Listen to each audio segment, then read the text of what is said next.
while we're learning to solve absolute value equations, we need to make sure that that our problem always makes sense before we get started. For instance, can the absolute value of anything equal a negative 4? And the answer to that is no, because absolute value is always a distance. And then we don't talk about negative distance. So in this case, we would have no solution. But you can't always just rush in and say no solution, because sometimes you'll have problems that look like a no solution to begin with, but in the end have a solution. For instance, absolute value of 4x minus 7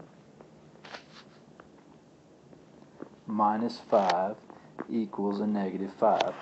At first glance, you might say, well, absolute value can't equal a negative 5.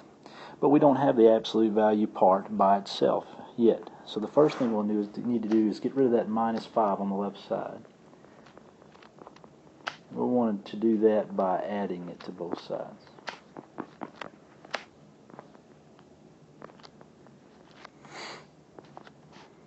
Now, once we do this, we see that it now equals 0. Well, the absolute value can equal 0. So what we'll do is we'll set up our problem. Now, we can't write two equations because 0 doesn't have a positive or negative. So we'll just simply have to solve this for itself. And so 4x minus 7 plus 7 equals 0 plus 7. And so 4x will equal to 7, and then we'll divide both sides by 4. And our solution comes out to be 7 over 4. So just because it at first equals a negative number, don't jump to the conclusion that it's a no solution.